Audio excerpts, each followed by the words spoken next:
Subscribe to Filmfare and press the bell icon. Everybody knew me as kind of Shabana's boyfriend then. Every person who lives alone cooks fried eggs regularly, so you have to drop that. Right? How do you lock down farmers? How do you stop them from plowing the fields? How do you stop them from grazing their goats? How do you stop them from taking their cows out to pasture? Naivety is your greatest weapon when you are being creative. I think that is the beauty of Masoom, and that's why it's lasted. And they said, "Why are you crying?" And I said, "Because I'll never be able to make a film like this again." You know, and we had nothing then. Everything was done in camera. So hi Shekhar, thank you Hello. for being part of my lockdown conversations. Okay. I'm locked out, not locked down. Please tell me where you are and what are you up to? That's a big secret. I came out here. I'm actually on the foothills of the Himalayas. If you look at my Instagram, you'll see several mountains. Beyond those mountains is the plateau of Tibet.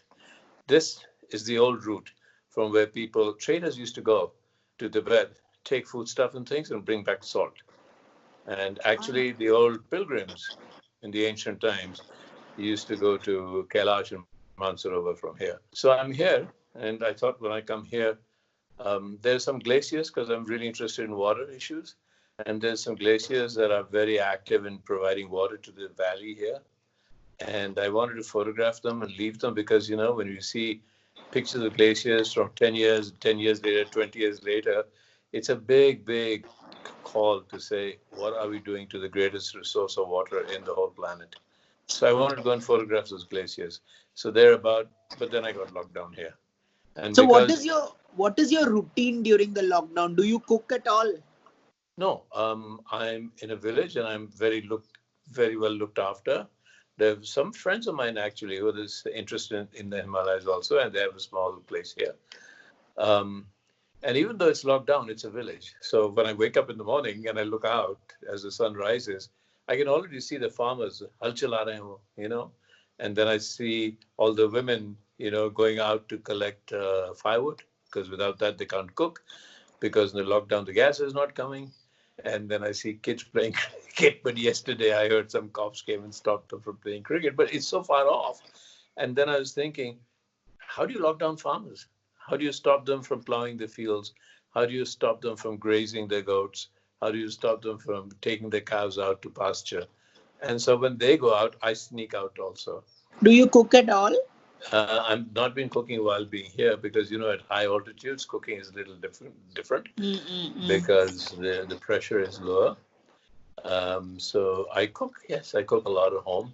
Like what's your favorite? What's the best dish that you cooked so far? Something that you cook regularly. Listen, every person who lives alone cooks fried eggs regularly, so you have to drop that. Right? What are you watching these days? Do you see a lot of these things on the platform? A lot of these series on the platforms and all that? I'm not. Although I'm, you know, committed to doing some amazing series since the lockdown happened, and because I travel so much. But here the connectivity is so bad. By the time I get to the third scene, it's gone. You know, my connectivity is given. So I've kind of said, I have a great opportunity to live the simple life.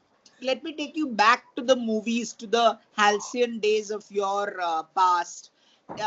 You know, you came from some essentially film family. Your mom was Devanand's sister. So did the movies impact you a lot in your childhood?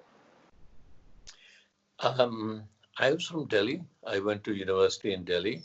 So it was very exciting when Devanand, or Dev Uncle as I call him, used to come to Delhi, because suddenly outside our house, there will be 1,000 people.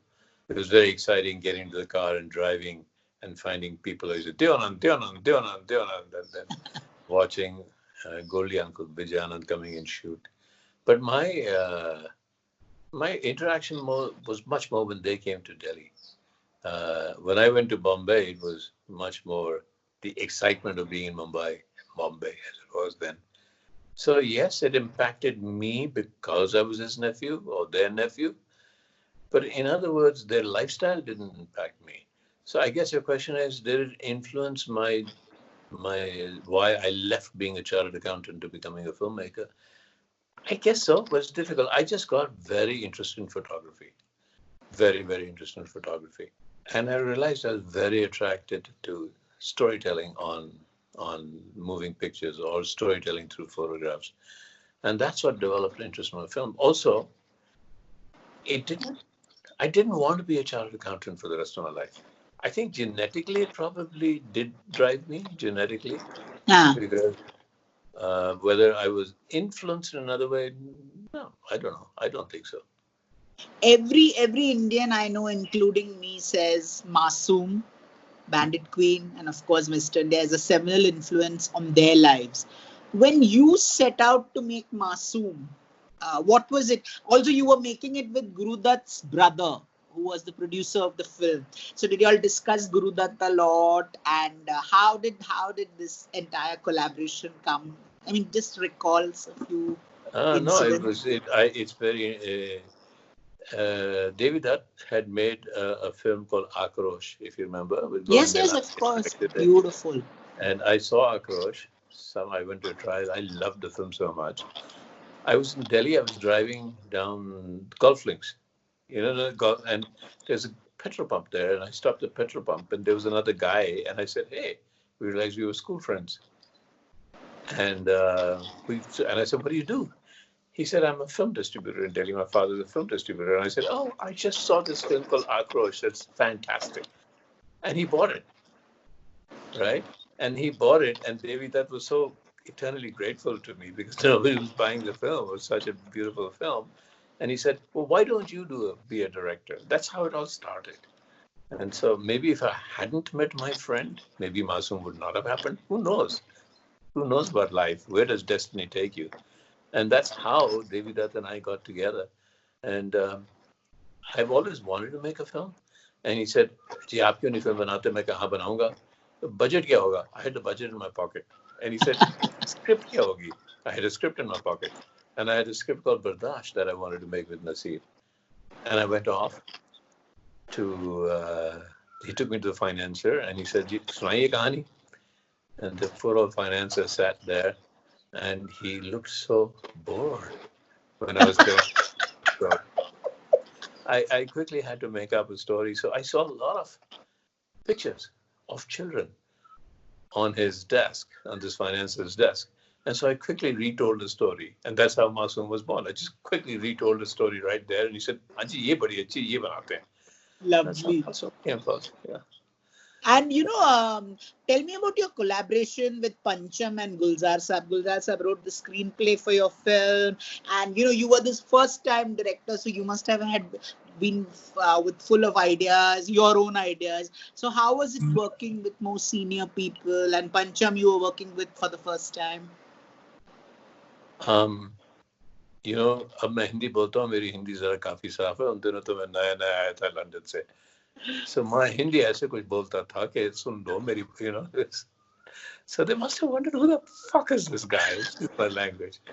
But he's making a film. I've always been a very good salesman, so I could sell it. But I was naive. And I still say that naivety is your greatest weapon when you're being creative. I was naive enough to tell Gulzar that he was wrong. I was naive enough to tell Pancham that I don't like this note. I think this note should follow that note. I thought I had the authority. And I could see them kind of smiling smiling benignly at me. And I mistook that smile for an agreement. But now I know it was like, who the hell is this kid? But I think it was the naivety that probably warmed them to me.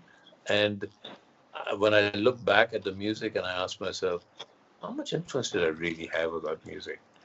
And I think that just being naive enough, I would fight and I would say no. And then they would kind of persuade me and they treated me like a little child. But it was quite fascinating. But working on the script and film is different, but certainly on the music. I got very sick when Lakdi Ki Kathi was being done. So we did it over the phone. Really? So I went to Technology Gulzar. then. Yeah. I went to Gulzar Sahib, I remember. I said, let's make a film about, and let's get all the nursery rhymes together. And I got all the nursery rhymes in Hindi that I remembered from my school. And I made a whole compilation of them, and I gave them to Gulzar Sahib. Is par main gana banate hain. And Gulzar Sahib being Gulzar Sahib, I still remember him looking at me benignly. He said, "Koi baat nahi, kal milte hain." Then he wrote his own nursery rhymes. And that's how Lakdi Ki Kati was born. How was the experience directing, stalwarts like Nasir and Shabana? Did you have your way with them as well?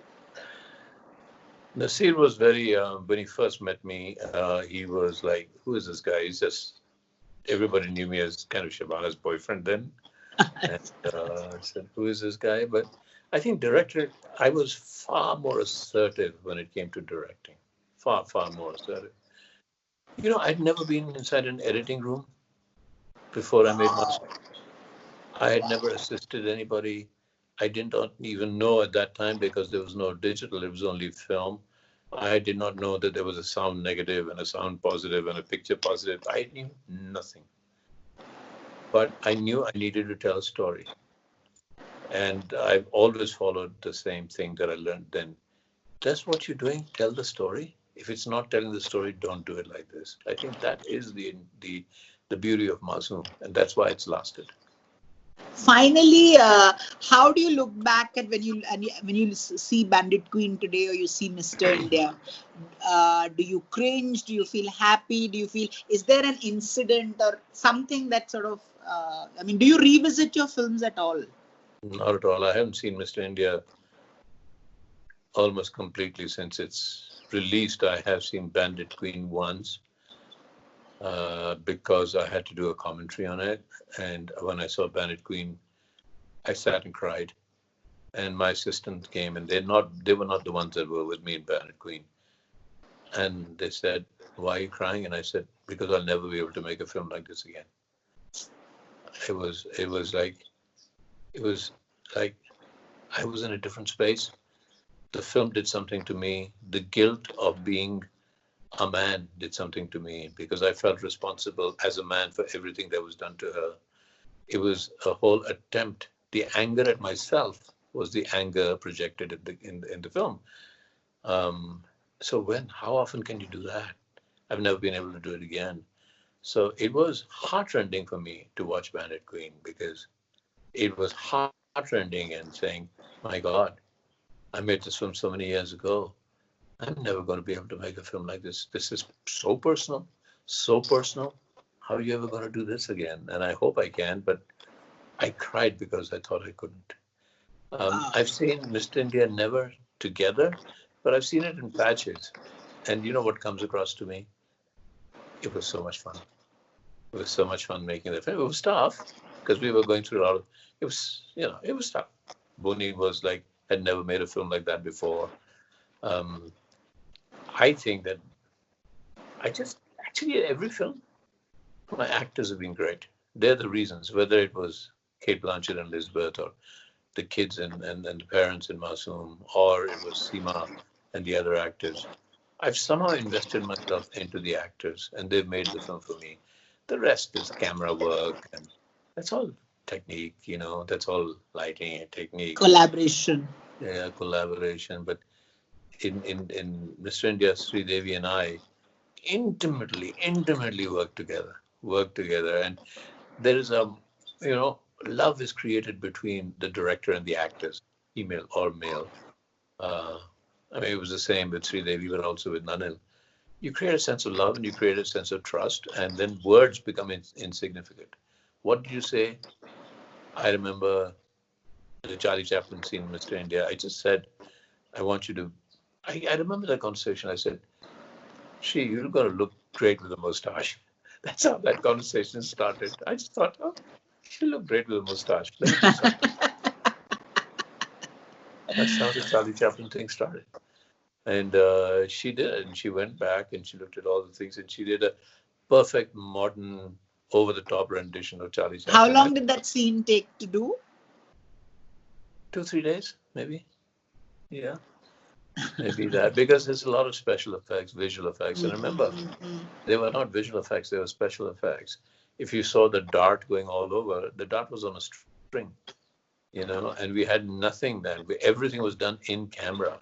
If at the roulette table the ball is jumping up and down, we had a magnet on the ball right above doing the same thing. So everything had to be meticulously done. We sometimes would do 5 passes of the negative. And Baba, Azmi, and Peter Pereira did an amazing job. Peter Pereira was a visual effects genius, special effects genius. I don't say enough, because now visual effects is all about green screen and things, or post-production. We had nothing. We had absolutely nothing. Everything had to be done. There was this shot in Mr. India that everybody keeps asking me, where Sri Devi comes into the editor's office, Anu Kapoor's office, and Mr. India walks in and he drinks a whole bottle of Coke right there in front of you in the camera. And everybody still, I just don't tell anybody how we did that. I still say, how the hell did you do that? How did that work out? It was just, it's camera, it's film, it's tricks, but we did it. And it's magic. It's magic finally. It's complete magic, yes, it's complete magic. So I hope on this note you continue to make more magic, more honest films, and come back from the mountains soon and meet me, a long overdue pending meeting. Sure, absolutely. Thank you for this chat, Shekhar. Thank you so much. I love you. You too. Bye. Take care of yourself. Thank you.